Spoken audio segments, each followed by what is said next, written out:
kembali lagi di podcast Himpunan Mahasiswa Akuntansi Universitas Pasundan periode 2025-2026. Bareng aku, Sofia, yang bakal temenin kalian seru-seruan nih sambil ngobrol santai tapi tetap bermanfaat loh. Nah, di episode kali ini kita bakal bahas seputar akuntansi dalam kehidupan sehari-hari, cerita, dan pengalaman nyata di balik angka bareng narasumber yang pastinya spesial banget nih.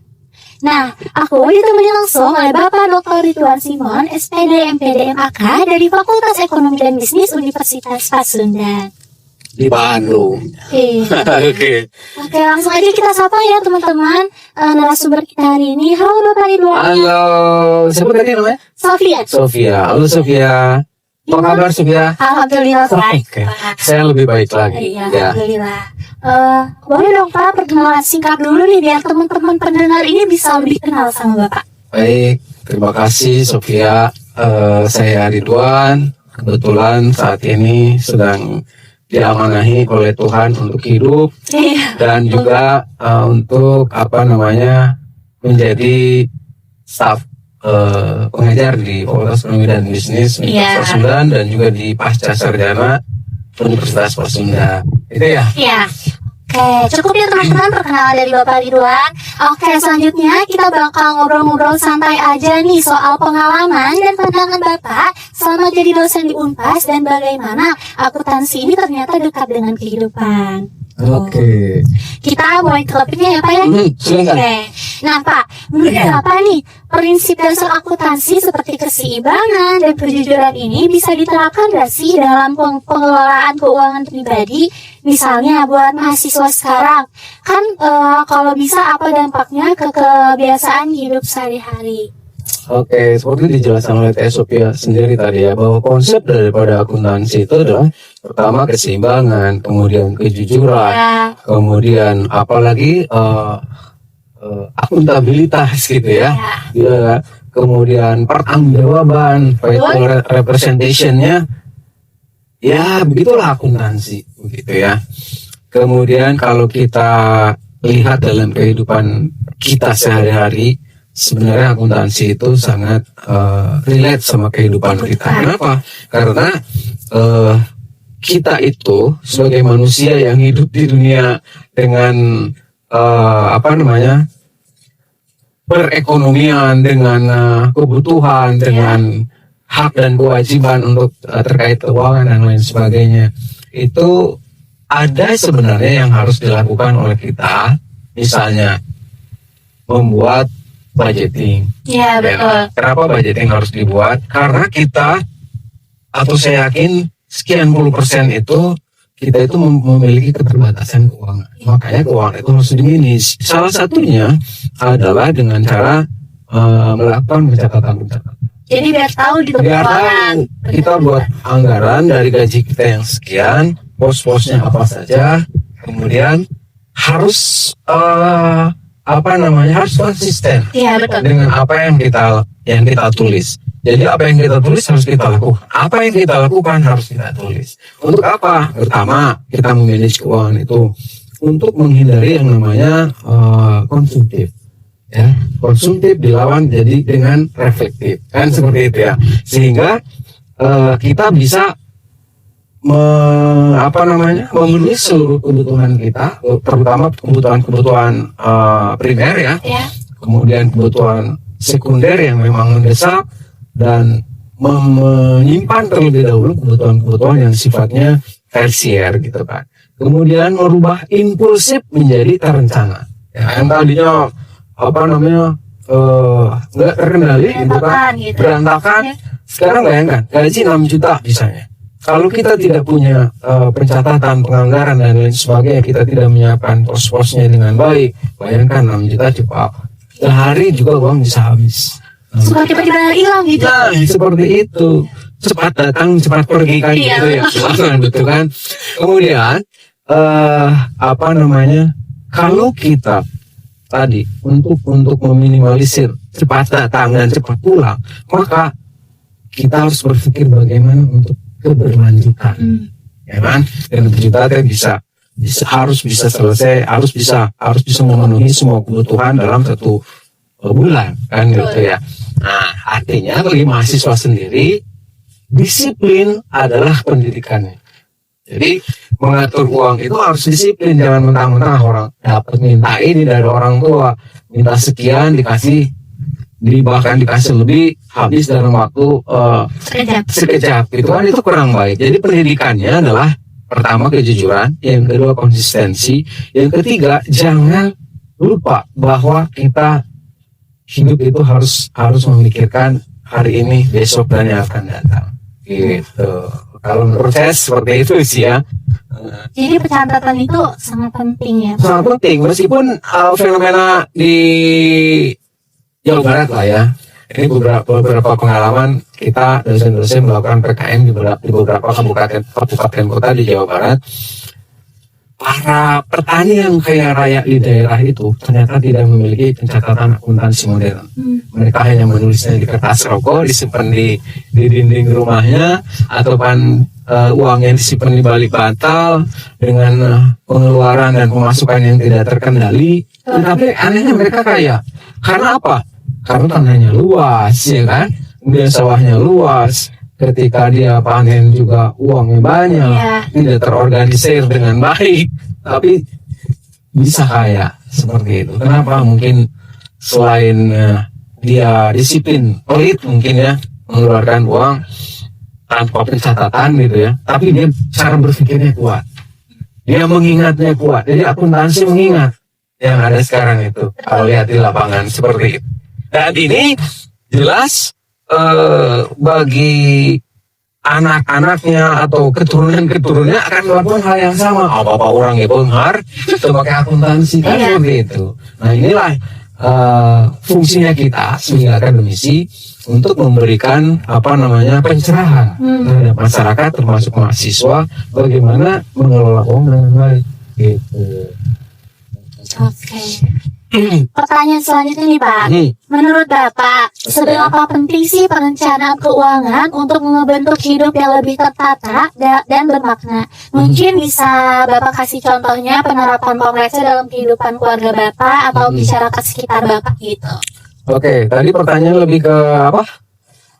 Perencanaan seberapa penting? Bagaimana kita membuat perencanaan yang baik? Ya, namanya juga perencanaan ya. Planning artinya harus dibuat sematang mungkin ya.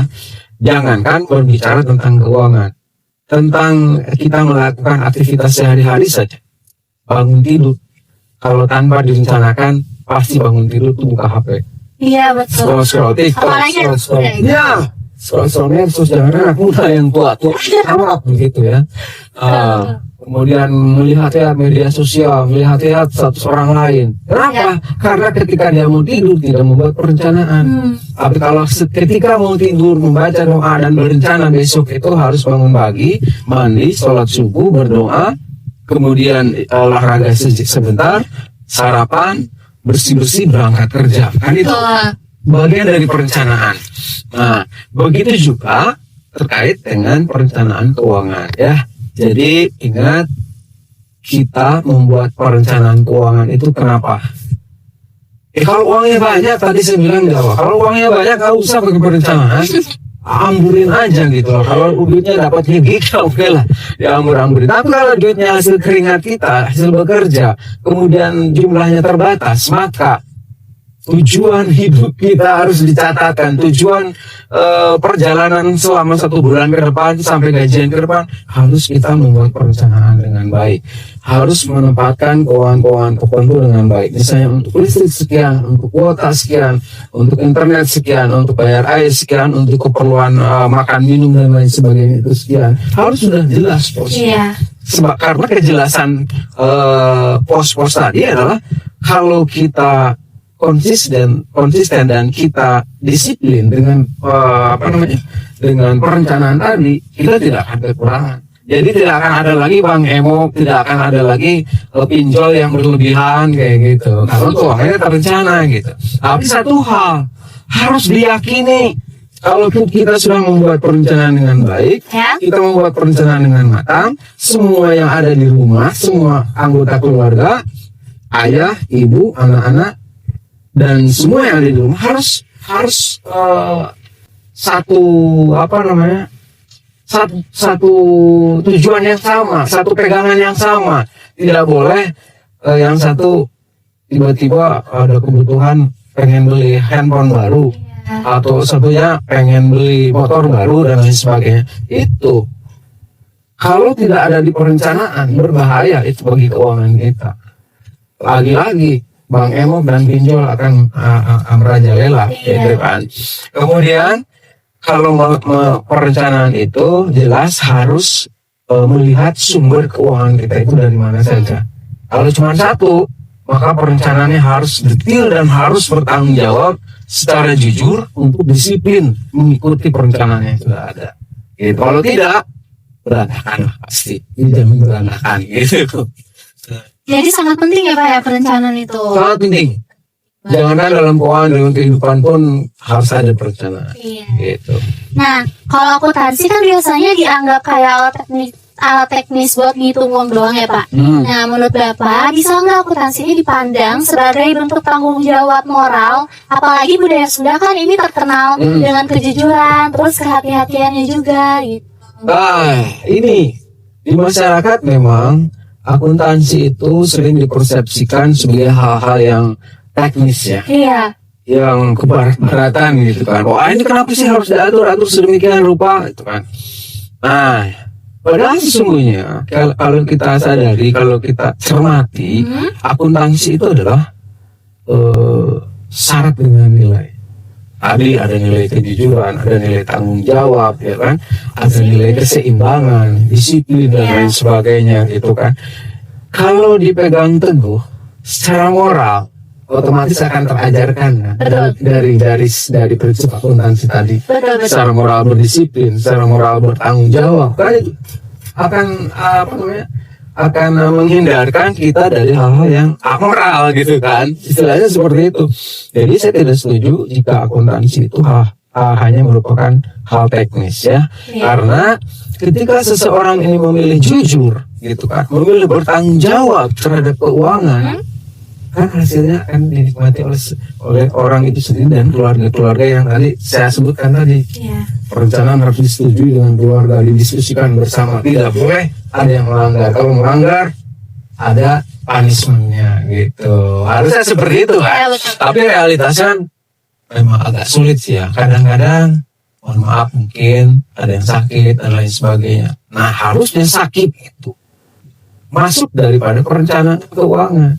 Takut ada biaya darurat. Harus ada gitu, biaya darurat seperti itu harus ada. Makanya dalam pelaporan keuangan atau dalam ajuan anggaran itu, dalam budgeting itu ada yang disebutkan poin anggaran biaya tak terduga. Ya kan, salah satunya untuk itu. Tapi tetap kalau masalah sakit, kalau masalah hal-hal yang boleh jadi bisa kita alami, itu harus masuk pos perencanaan. Seperti itu.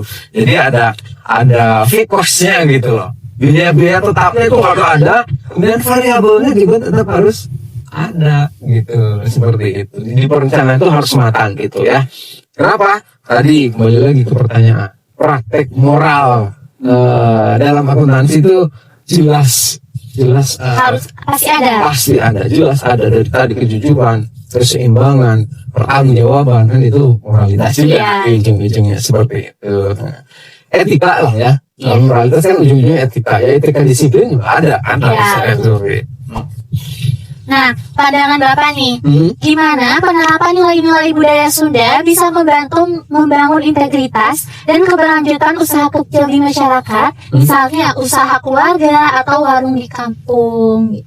Kuncinya memang disiplin lagi-lagi. Dalam budaya Sunda pun demikian. Kita tahu, berbicara Sunda bukan tentang kelompok masyarakat yang hidup di Pulau Jawa bagian barat, tapi Sunda adalah nilai. Nilai apa? Silasi. Dalam berbisnis misalnya, transparansi berada di posisi mana? Silasa, ya kan? Kita transparansi dalam akuntansi itu harus terbuka dan lain sebagainya. Itu adalah silasa. Silasa itu asa itu adalah membuat sesuatu itu menjadi tajam kan gitu. Mengasah pisau, jadi membuat pisau itu menjadi tajam. Sama dengan silih asah ini. Bagaimana kita tajam, bagaimana kita peka terhadap hal-hal yang ada di lingkungan kita, lingkungan budaya kita, supaya kehidupan kita tadi sustainable, kan, berkelanjutan, ulah mau kita nggak jalan gitu ya. Kemudian Sunda itu adalah nilai silih asah, silih asih. Silih asih itu adalah saling mengasihi satu sama lain. Etikanya orang Sunda ketika membuka bisnis, ketika membuka usaha, kadang-kadang ada kalimat salah, ya kan? Ada orang bisnis sejeng dulur, kita berbisnis itu sama saudara, udahlah, nggak usah main harga, udahlah, yang penting balik modal. Jadi kayak menyepelekan. Kayaknya menyepelekan modal sudah jelas. Silih asih itu esensinya bukan kita berobrolan asih, Iya. tapi memberikan pelajaran bahwa kita sedang berjualan, bahwa kita sedang berbisnis, bahwa kita sedang berdagang. Harga modal kita 10.000, kita jual 12.000. Wah ya, kamu sebagai saudara dukung saya. Iya. Kalau kamu sayang sama saya, kalau kamu mau mengasihi saya, dan saya akan lunas. Karena kamu tidak memiliki kemampuan untuk membuat produk ini, saya buatkan produk ini. Saling membantu. Saling membantu, tapi kamu kasih margin dong. Iya. Kan saya harus pakai tenaga, saya harus membeli produk bahan baku dan lain sebagainya, itu butuh ongkos. Kemudian saya ada risiko-risiko, ya kan? Iya. Ada penyusutan barang-barang. Iya. Setelah kalau kita saling sayang, kalau kita saling mengasihi, ya kita harus sama-sama saling mengasihi dong. Kalau modal 10.000 dijual lagi 10.000 bahkan kurang dari itu, dia nggak sayang sama kita. Kita yang sayang sama dia, dianya nggak sayang sama kita. Dan secara pendidikan itu nggak bagus hal seperti itu. Nah itu sudah satu lagi silih asah, silih asuh. Silih asuh itu begini, ketika kita sudah sukses berbisnis misalnya dalam satu bisnis tertentu atau usaha tertentu, keluarga kita yang belum ajari sama kita, asuh. Yuk kita bisnis, punten ya. Ini kita harus belajar dari orang-orang keturunan Tionghoa. Kita jangan sirik dengan mereka. Mereka itu orang hebat. Mereka itu orang hebat. Ketika dia punya sebuah usaha dan saudaranya atau kerabatnya juga punya usaha yang sama di tempat yang jauh berbeda, dia anaknya si Koko ini tidak akan dipekerjakan di perusahaannya sendiri, tapi akan dititipkan di perusahaan yang lain. Supaya apa? Supaya belajar. Karena kalau di sini, kalau saya misalnya si Kokoknya nih punya anak salah dikit, ya udah maafin anak saya. Dia ngambil duit sembarangan, ya udah maafin anak saya. Tapi kalau dititipkan di tempat lain, Dia jadi mandiri. dia akan lebih mandiri karena orang yang dia titipin pasti akan, dia salah dikit pasti dibenerin, dia korupsi pasti ada punishment, Iya. dia bagus ada reward, kan gitu. Nah setelah sukses belajar di sini, baru balik ke sini. Orang-orang Tionghoa itu menyekolahkan anak luar negeri, tanda kutip, bukan pendidikan Indonesia jelek ya, Iya. tapi tujuannya bagus supaya dia tergumling secara mental, spiritual dan edukatifnya. Jadi ketika balik ke Indonesia, karena dia di luar negeri sudah hidupnya keras, ya kan, balik ke sini, Indonesia kan paling nyaman, hidup di Indonesia. Dalam hal apa Indonesia nggak nyaman? Bandingin dengan Singapura nih. Di Singapura buang sampah sembarangan didenda beneran kan? Betul. Indonesia dilarang buang sampah, didenda berdasarkan undang-undang sekian rupiah. Banyak yang melawan. Banyak, ada yang melanggar dan dihukum tidak? Tidak. Tidak. Nah itu, makanya terlalu enak hidup di Indonesia. Ya, Betul. jadi udahlah titipan di luar negeri aja. Kayak gitu ya. Seperti itu. Tapi bukan tadi garis bawahi, garis tebal, di bold ya. Oke. Bukan berarti pendidikan di Indonesia jelek. Ya udah maafin anak saya. Dia ngambil duit sembarangan, ya udah maafin anak saya. Tapi kalau dititipkan di tempat lain, Dia jadi mandiri. dia akan lebih mandiri karena orang yang dia titipin pasti akan, dia salah dikit pasti dibenerin, dia korupsi pasti ada punishment, Iya. dia bagus ada reward, kan gitu. Nah setelah sukses belajar di sini, baru balik ke sini. Karena orang-orang Tionghoa itu menyekolahkan anak luar negeri, tanda kutip, bukan pendidikan Indonesia jelek ya, Iya. tapi tujuannya bagus supaya dia tergumling secara mental, spiritual dan edukatifnya. Jadi ketika balik ke Indonesia, karena dia di luar negeri sudah hidupnya keras, ya kan, balik ke sini, Indonesia kan paling nyaman di Indonesia. Dalam hal apa Indonesia nggak nyaman? Ingin dengan Singapura nih. Di Singapura buang sampah sembarangan didenda beneran kan? Betul. Indonesia dilarang buang sampah, didenda berdasarkan undang-undang sekian rupiah. Banyak yang melanggar. Banyak ada yang melanggar dan dihukum tidak? Tidak. Tidak. Nah itu makanya terlalu enak hidup di Indonesia. Ya, Betul. jadi udahlah titipkan di luar negeri aja. Kayak gitu ya, seperti itu. Tapi bukan tadi garis bawahi, garis tebal, di bold ya. Oke. Bukan berarti pendidikan di Indonesia jelek, tapi mental bangsa Indonesianya yang masih Nah, rendah gitu. Oke. Kemudian itu sila asuh itu nilai. Yang kedua, Sunda itu berbicara tentang sifat. Mengulungkan membutuh, halangan susah, menolong kepada yang membutuhkan, dan menalangi ketika ada orang yang kesusahan. Gitu kan. Demikian halnya dengan manajemen keuangan, dengan keakuntansian tadi. Ya, kita melihat orang keluarga di sekitar kita yang kesusahan, bukan berarti dikasih begitu saja, tapi bagaimana caranya mereka kita misalnya ya disupport, Iya. kan? Supaya dia bisa hidup lebih layak dengan cara disiplin keuangan, dengan cara netral dalam berbisnis tadi. Iya. Dalam tanda kutip netral itu seimbang, itu adalah bukan berarti harus sama rata kan. Saya sama kamu misalnya hari ini kamu sebagai host gajinya dibayar 1 juta, saya sebagai narasumber dibayar 2 juta, lebih mahal dari kamu. Wajar kan? Wajar. Ya kan? Iya. Nah, di keluarga juga begitu. Ya kan? Bukan berarti seimbang itu sama rata, Harus sama. tapi seimbang itu adalah proporsional. Begitulah dalam keakuntansian. Satu lagi dalam budaya Sunda itu selain sifat adalah sikap. Ya. Lulus jejer lihat tali, lemah lembut. Jadi ketika kita memberikan pembelajaran, ketika kita mendidik, ketika kita membuat anggaran dan lain sebagainya, fleksibel. Kenapa fleksibel? Bukan berarti fleksibel kayak anggaran tidak tidak disiplin. Bukan. Artinya apa? Ketika kita sudah membuat anggaran, kemudian ada masukan, ada permintaan dari lingkungan kita, dari anak kita, dan ini kan berbicara tentang keluarga, Iya. keluarga. Maka itu harus didengar terlebih dahulu. Diskusi keluarga itu penting dalam menentukan budgeting, dalam menentukan penganggaran untuk 1 bulan itu. Di pemerintah juga sama kan gitu. Iya. Ya, dulu sama DPR nggak setuju ini, kurang itu.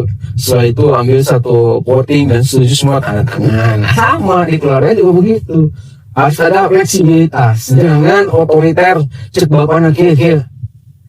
Belum tentu si bapak teh paling jago di keluarga teh kan. Meskipun posisi bapak itu kalau kita analogikan ke Saskala Sang Kuliang ya, bapak itu adalah anjing si Tumang. Paling berkuasa. Resi Paling kan? benar. Ya kan si Tumang itu si Nersi, tunya Ratu, Mangnya Rama. Kita tuh sebenarnya di rumah tuh paling apa namanya? Paling jago, paling masalah agama paling tahu, masalah ini paling tahu. Itu tidak bisa diterapkan dalam keakuntansian. Tapi harus tadi bareng-bareng diskusikan terlebih dahulu agar nilai etika, estetika, nilai-nilai keuangan tadi bisa dijalankan dengan baik gitu kan. Dan yang sejahtera siapa? Keluarga bersama-sama. Ya seperti itulah kurang lebih kalau dia analogikan dengan sesuai pertanyaan tadi kan bagaimana dikaitannya dengan budaya Sunda kan gitu ya. Kayak gitulah kurang lebih. Nah, ada nggak sih contoh nyata dari keluarga Bapak atau masyarakat sekitar yang menurut Bapak ini mencerminkan nilai-nilai Sunda dan cara mereka mengatur uang atau usahanya? Oke. Tadi sudah disampaikan ya bagaimana kita berbisnis dengan keluarga. Bisnis kan gitu ya. Iya. Sama di Sunda juga seperti itu. Jadi harus mampu memberikan penyesuaian pengeluaran dengan kemampuan. Jangan lagu belum gengsi. Kan kebanyakan dari kita gengsi. Iya. Buka iPhone internasional, kartunya udah nggak bisa dipakai. Akhirnya apa? Wi-Fi, tethering ke orang, ya kan? Kalah ke iPhone 17 terjauh Catering. tethering. Kan nggak lucu gitu kan. Kenapa nggak nunggu duitnya sampai tiba bisa membeli itu, atau beli yang 11 dulu, 13 dulu, yang penting bisa dipakai. Jangan memikirkan gengsi masa mahasiswa pakai Android kan kayak gitu ya. Seperti itu harus dihindari. Sebagai masyarakat Sunda yang lulus jejer lihat tali lemah lembut, kemudian ulung karena butuh nolong karena susah, kemudian memiliki nilai sisi lasu, itu harusnya bisa saling mengingatkan. Dan tadi di awal sudah dijelaskan, guru pencatatan harus punya pencatatan tentang pengeluaran dan pemasukan. Kalau tidak disiplin itu kacau pasti. Ya dapat uang berapapun akan habis kalau nggak dimanage dengan baik ya. Satu lagi, kepatuhan terhadap apa yang sudah kita buat. Apa yang kita tulis harus kita lakukan, apa yang kita lakukan tulis, gitu kan? Kalau saya pinjem kata-kata dari Pak Dekan itu begitu ya. Nah Pak, kan Bapak pasti sering dengar pepatah ulah kali taku penghasilan tapi kudu mikirkan manfaatna. Nah, menurut Bapak gimana nilai ini bisa jadi pengingat buat generasi muda supaya nggak konsumtif? Kalau masalah konsumtif atau nggak konsumtif di zaman seperti ini agak susah ya. Karena marketplace sudah terbuka setiap hari 24 jam dalam setiap minggunya itu kan nggak ada putus-putus. Mau check out kapanpun pasti bisa. Itulah yang menyebabkan kita konsumtif. Kembali lagi moralitas dan mentalitas kita yang harus kita jaga. Susah itu kalau zaman sekarang berpikir tentang konsumtif atau tidak konsumtif selama jiwa miskinnya masih dipelihara. Jadi balik ke kita masing-masing, nggak jelema mutet ya. Lu miskin masuk cara ngerasa kurang baik, berbeda sama orang yang kaya raya. Lihat orang kaya, almarhum Bob Sadino, handphonenya juga pakai karet gitu kan. Dia biasa aja penampilannya, bahkan kalau saya lihat dia nggak punya celana panjang deh selama hidupnya, nggak pernah pakai celana panjang. Sederhana sekali.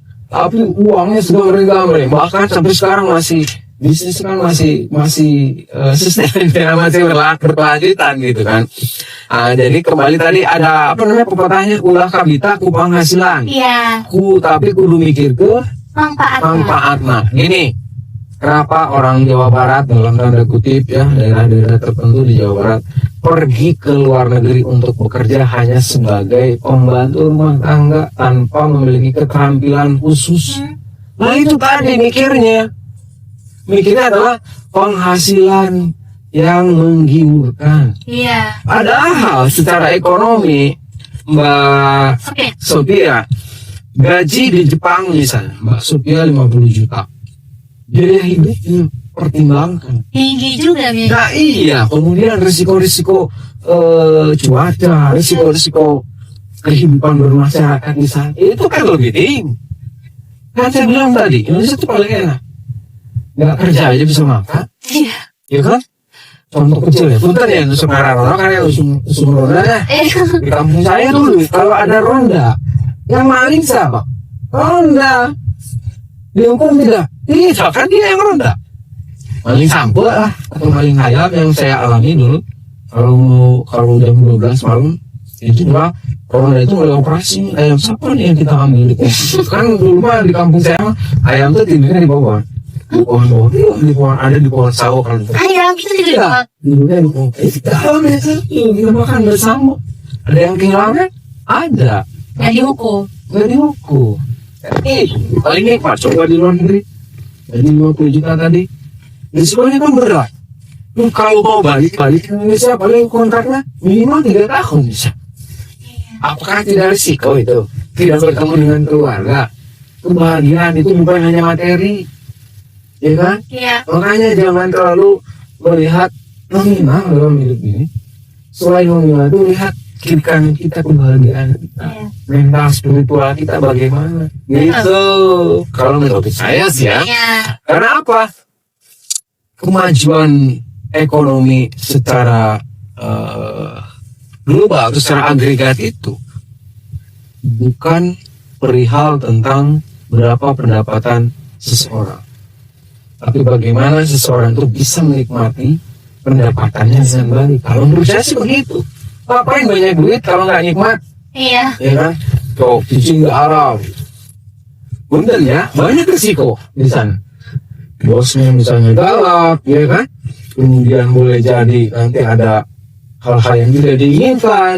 Orang sana kan kadang kejam, kan gitu ya. Galak-galak. Iya. Gitu kan? Tapi mereka bisa masih aja mau. Kenapa? Ya karena lihat suaminya gitu. Iya. Ya besaran duitnya itu.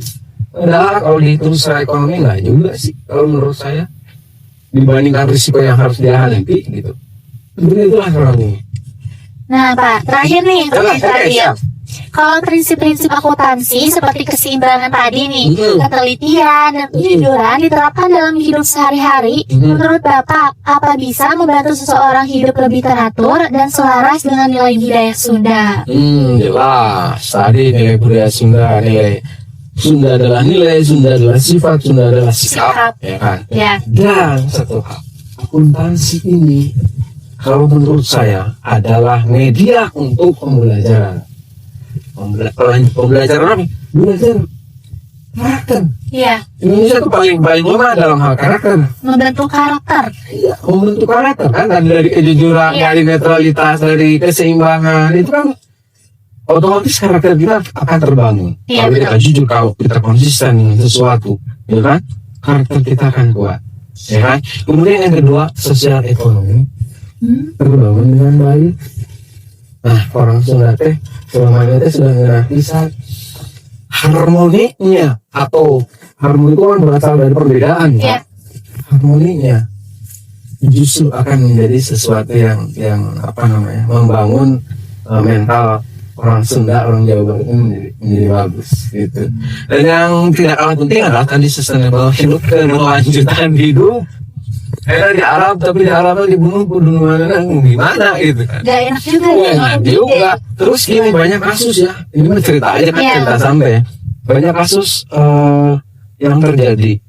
Istrinya di Arab Saudi atau di Korea atau dimanapun, ini buang ke suaminya. Tujuannya adalah untuk bangun rumah, untuk beli sawah, untuk beli kebun. Yang terjadi apa? Dipakai kawin lagi sama suaminya. Pulang dari sana, mentalnya terguncang, ya kan? Matilah dia. Gitu. Buat apa dia bisa nyari duit sih? Iya. Di kita juga, di negara kita juga masih banyak, asal kitanya mau. Jadi gini lah, kalau mau nyari duit, asal mau keluar rumah, jangan diam di rumah, jangan tidur mulu, jangan rebahan mulu, Jangan males. jangan malas. Indonesia itu paling enak. Keluar kamu, ada yang nyuruh kerjakan, ya kan? Dengan sekemampuan, bahkan bisa lebih dari kemampuan untuk menunjukkan kapasitas, kapabilitas, dan kualitas hidup kita. Ya. Tunjukkan pada dunia, maka dunia akan membayarnya. Itu kalau menurut saya. Betul. Oke. Wah, udah terasa banget ya teman-teman, kita ada di penghujung podcast kali ini. Ngobrol bareng sama Bapak Ridwan ternyata seru banget ya. Dari awal sampai akhir. Tapi yang paling inti dari obrolan kita mungkin tadi ada kasih sana kemari dan lain sebagainya. Dan intinya mah kan kita akan berbicara tentang akuntansi. Ingat kepada masyarakat, ini tugas mahasiswa, tugas kita semua akademisi, sampaikan pada dunia, sampaikan kepada masyarakat bahwa menyoal akuntansi bukan berarti hanya menyoal tentang angka, tetapi tadi kita akan berbicara tentang bagaimana manusia itu belajar hidup, bagaimana manusia itu tertib dalam hidup, bagaimana manusia itu jujur dalam hidup, dan bagaimana manusia itu bertanggung jawab dalam hidup, serta bagaimana manusia hidup itu memiliki etika. Gitu akuntansi teh. Bukan sekedar uang. Oh, tapi kan kalau yang di masyarakat akuntansi uang hitung duit lagi. Sepebilang. Di situ ada nilai di dalamnya yang tak bisa disepelekan. Itu sih kalau menurut saya. Itu dari pembicaraan yang panjang lebar dan gak jelas itu sebenarnya. Iya. Nah, banyak pelajaran dan motivasi yang bisa kita ambil ya Pak ya mulai kali ini. Mulai dari dunia perkuliahan, semangat belajar, sampai gimana sih caranya biar jadi mahasiswa yang berintegritas dan juga produktif. Terima kasih banyak Bapak. Ya, sama-sama. Ya, udah nyempetin waktunya buat hadir dan berbagi cerita bareng kita di podcast Simak. Ya, tapi satu lagi. Apa tuh? Jangan terlalu berharap banyak. Ini kan namanya juga obrolan santai. Iya, santai aja. Serius? ya kuliahnya dah tentang itu. Ya, Oke. Semoga obrolan ini bisa jadi penyemangat baru ya buat teman-teman semua. Dan sebelum kita tutup, boleh dong Pak beri sedikit pesan saja buat mahasiswa Unpas ini biar makin semangat nih menghadapi dunia perkuliahan. oke. Kuliah itu bukan sekedar datang masuk kelas belajar dan pulang. Iya. Kuliah itu bukan untuk menghafal. Kuliah itu bukan untuk pintar. Ya, tapi kuliah itu adalah untuk memahami. Memahami apa? Memahami dan cerdas terhadap situasi kondisi yang ada. Percuma IPK 4, tapi nggak paham apa-apa. Iya betul. Tapi IPK 3,99, tapi memiliki kemampuan komunikasi yang baik, kemudian memanage diri sendiri dengan baik, kemudian dia memiliki pengalaman berorganisasi seperti kamu kan? Iya. Pengalaman berorganisasi. Mungkin hari ini orang mencoba kamu apaan sih organisasi gaje, paling juga pacaran di dalamnya. Padahal kayak gitu, Iya. ya kan? Banyak yang kita dapat dari berorganisasi. Banyak Dinamis sekali lah ini gitu ya, berorganisasi. Boleh jadi pacaran sih ada, ya kan? Dan enggak masalah, justru ada pembelajaran di situ. Bayangkan dalam satu organisasi kamu pacaran, kamu berantem dan putus, apa yang terjadi? Ada rekonsiliasi Iya. di belakang ya. Iya. Seperti laporan keuangan juga ada rekonsiliasinya ya. Iya. Ini lanjut atau terus fry. Nah itu pentingnya berorganisasi. Itu kalau menurut saya. Makanya jangan jadi kupu-kupu lah. Kuliah pulang. Jadilah manusia yang serabutan di kampus. Masuk organisasi, ikut demo. Kalau yang nggak jelas, kalau yang menurut kalian nggak sesuai, demo aja. Itu masalah kok. Iya, iya. Ya harus disampaikan apa yang menjadi unek mahasiswa itu. Kalau cuman iya nah kasih kamu kayak gini banget. Nah orang sih mau jadi apa ya? Mau jadi pegawai ujung-ujungnya. Beda sama yang demonstran. Kalau nggak mati ya dia jadi orang sukses. Iya, betul. Yang gitu kan. Itu. Terima kasih banyak ya Bapak Sama-sama. atas pesan dan inspirasinya nih. Dan buat teman-teman semua, makasih juga udah dengerin podcast ini sampai akhir. Jangan lupa pantengin terus podcast Simak selanjutnya karena bakal banyak nih topik menarik dan narasumber yang menarik juga. Sampai jumpa teman-teman, tetap semangat belajar, terus berkembang dan nikmati prosesnya. Ya, terima kasih Bapak. Terima kasih sama-sama.